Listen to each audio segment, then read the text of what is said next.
नमस्तेभ्यः नमस्तेभ्यः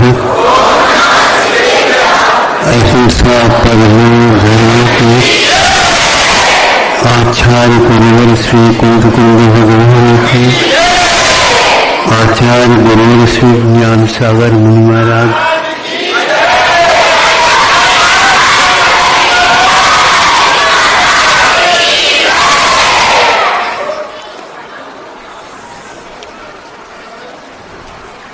एकाध सप्ताह से भिन्न भिन्न स्वर्ग और अहमेंद्रों के विषय में आप लोगों के सामने सम्यक दर्शन, देश संयम, रत्नत्रय और बिना रत्नत्रय भी दिगंबर लिंग धारण करके जो अहमेंद्र बनते हैं, इन विषयों में तारतम्य कैसा है, कौन से गति के जीव इस प्रकार के होते हैं, यह आप लोगों को संक्षिप्त से बताया। एक आध विषय और जुड़ जाए इसके साथ तो वह यह है, जब बात समझ में आ जाती है, बात का अर्थ शब्द, अब शब्दों में अर्थ हुआ करते हैं, अर्थ सार्थक जब समझ में आ जाता है तब उसकी दृष्टि अंतर्दृष्टि हो जाती है और कषाय प्रणाली भी एक प्रकार से वह मुड़ने लग जाती है। जब आप अपनी गाड़ी को मोड़ना चाहते हैं तो स्थान की कमी होती है, तो धीरे धीरे रिवर्स में गाड़ी ले लेते हैं और सामने से पीछे की ओर जब जाती है तो खिड़की में से वह बाहर देखता हुआ एक हाथ से उस गाड़ी को संभालते हैं और जो ही अपनी गाड़ी मुड़ने योग्य स्थान मिल जाता है तो उसको पूर्णतः विपरीत दिशा में कर लेता है और वह गंतव्य तक पहुंच जाता है। आप लोगों को भी अब चाहिए, किंतु जब रिवर्स में गाड़ी होती है बड़ी सावधानी की आवश्यकता पड़ती है, उसमें आप लोगों को ये भी ध्यान देना पड़ता है। अब तीव्र गति से यहाँ पर कोई प्रयोजन नहीं है, किंतु मंदी गति से ही आप उसको पूर्ण कर लेते हैं। उसी प्रकार अंतर्दृष्टि का अर्थ भी होता है। जब अंतर्दृष्टि होती है तो फिर तीव्र गति नहीं होती और कोई विशेष गति की वांछा भी नहीं होती। इच्छा यह रहती है, ये तो सब फालतू एकदम तो नहीं है, लेकिन फिर भी मोक्ष मार्ग में इनका इतना संग्रह आवश्यक नहीं है, जितना संग्रह करना आवश्यक है उतना कर लिया। संग्रह का भी अर्थ थोड़ा समझ लिए। जब संग्रह किया हुआ खर्च होने लग जाता है तो लगता है कि देखो इतने तो कोशिश की, संग्रह किया, अब जो है एक प्रकार से संग्रह किए हुए परिग्रह को ग्रहण लग गया। ग्रहण समझते हो? अब तो सूर्य को भी छुप जाने की बात होती है, आत्म तत्व निढाल होता है और उसको कुछ समझ में नहीं आता। तो अब एक सिंह को समझ में आ गया, उसने संकल्प ले लिया, मुझे अब कोई कुछ भी खिला दे मैं नहीं खाऊंगा, और वह भी मैं जंगल जाकर के खा करके भी नहीं आऊंगा। और वह एक स्थान पर बैठ जाता है। उसकी वृत्ति को देख करके परिवार के लोग, यह आज क्या खाएगा, यहाँ से उठ नहीं रहा है, हमारे साथ भी नहीं हो रहा है। तो जब स्वयं वो खा करके आए, ये नहीं उठा, तो पूछा तुम्हें क्या चाहिए?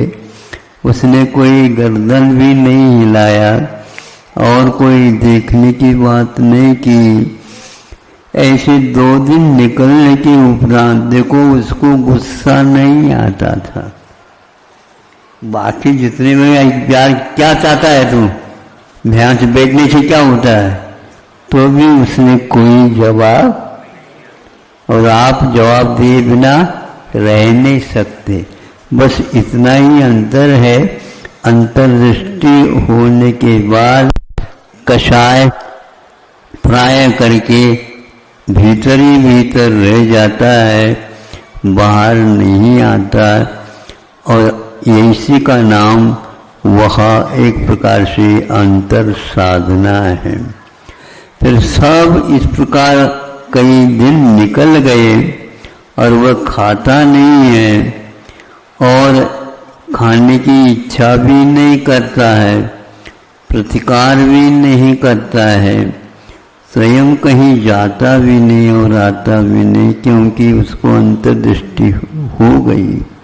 जीवन में मैंने कितने प्राणियों का वध किया होगा जो जीवन चाहते थे और मैं जीने के लिए उनको वध करके उसका मांस भक्षण किया है। ये कब तक होगा? ये पर्याय में तो छूट नहीं पाएगा। यदि छूट सकता है तो मैं अब भोजन ही। तब वह एक सिंह को ज्ञात हुआ कि नहीं, यह और कुछ नहीं चाहता, हरा भरा ये कुछ भी नहीं चाहता, सूखा पत्ता मिल जाए तो मैं खाऊंगा, नहीं मिला तो अरहंत सिद्ध आप जैसे करते हैं उसी प्रकार वह शांत भाव के साथ बैठा रहता और वह बिना कषाय किए कषाय संलेखना उसने कर दी। यह हो गया अंतर ज्ञान के प्रकट होने से होता है। अब एक हम उस व्यक्ति को दिखाएं जिसको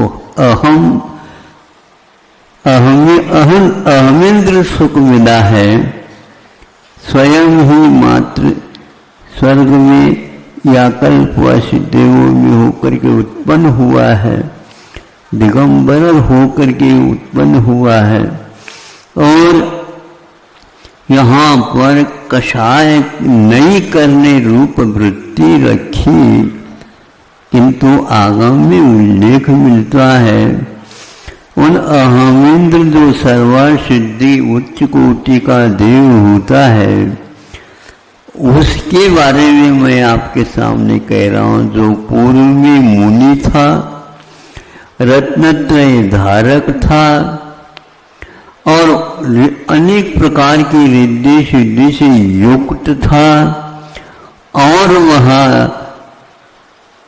सर्वसिद्धि में जाकर के उत्पन्न होता है। देख लीजिए आप, सर्वार्थ सिद्धि का अर्थ होता है एक ही मात्र भव को धारण करने वाला।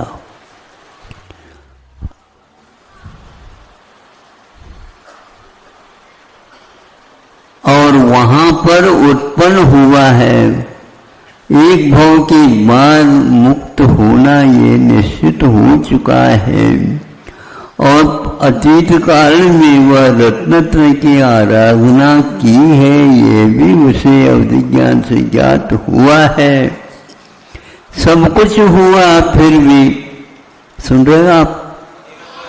हाँ, आप वहां पर बैठा उसके बारे में सुन रहे हैं, आप यहाँ पर बैठे हैं, इसमें मुझसे सुन लो। अब क्या होता है आगे का? आगे का यह होता है, उसको अतीत की कुछ घटना व्यतीत हुई थी, वह स्मरण में आते ही उसकी आंखों में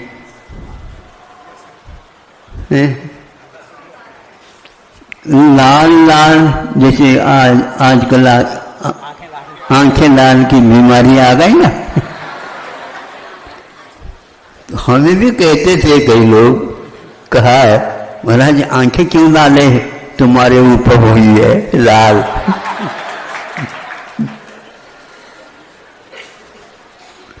सब लोगों के लिए पूछो, वही बात हमारे लिए पूछने की क्या आवश्यकता।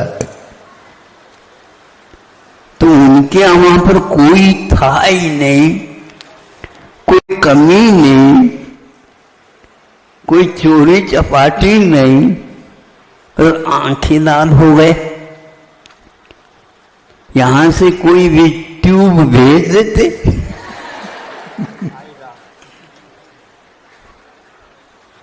नहीं, दांते भी थोड़े थोड़े कटकटाने लगे। वहां पर वैसे दांत नहीं होते, होंठ तो होते हैं ना। होंठों को चबाने लगाओ, आंखें लाल हो गई। नाक की नथुनी भी नाचने लगी, कपोल जो है वो भी हिलने लगे। और मन की क्या बात है, जिसके ऊपर उसको गुस्सा आया था, वह एक प्रकार से सक्रिय हो जाता है।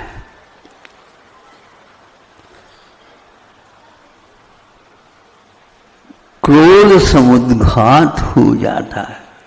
समुद्घात का अर्थ क्या होता है?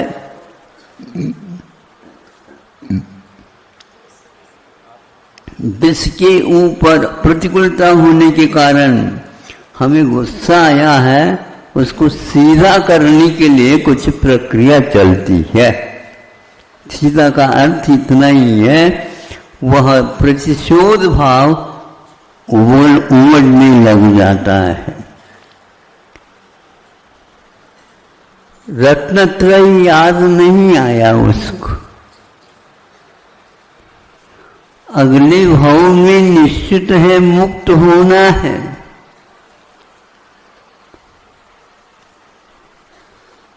इस संसार में कोई सार नहीं है, यह भावना भाई है। एक और सुनाना चाहता हूं उसके बीच में। वहां 12 भावना या नहीं, 16 कर भावनाओं का चिंतन करता हुआ तीर्थंकर प्रकृति का बंध भी कर रहा हो, तो भी उसकी कषाय समुद्घात नहीं होती, ऐसा नहीं लिखा आचार्यों ने। सर्वार्थ सिद्धि में भी कषाय समुद्घात होता है। कषाय सबके पास भरा हुआ है, चिंता मत करो, किसी की डिब्बे में कषाय न हो ऐसा है ही नहीं। लेकिन होते हुए भी उस बच्चे की भांति जो अपनी जेब में वह फटाका रखता है, फूट जाए तो कैसे फूट जाए, मैं फोड़ना चाहूं तो फूटेगा, नहीं तो नहीं। ऐसे ही कषाय समुद्घात उसका हो गया, जहां तक उसका व्यक्ति था वहां तक वह आत्मा के प्रदेश चले गए, अंतर मुहूर्त तक वहां पर भी फटाका उड़ाने का भाव उत्पन्न हुआ। उपदेश क्या दें अब? जिनके पास मति ज्ञान, श्रुति ज्ञान, अवधि ज्ञान भी है, तीर्थंकर प्रकृति का बंध भी हो रहा है, सब कुछ हो रहा है, लेकिन भीतर के स्मरण से, नौ कर्मों की याद आने से वह कषाय की ओर भी चला जाता है। संभालो अपने आप को। हाँ, भरा हुआ है बारूद, फट जाता है ये विस्मय नहीं, न फटे यह साधना विस्मयकारी होती है।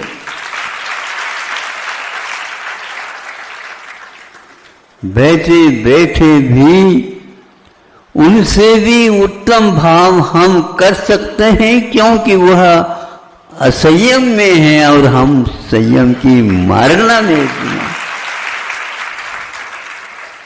कषाय करना एक बहुत बुद्धिमत्ता नहीं है।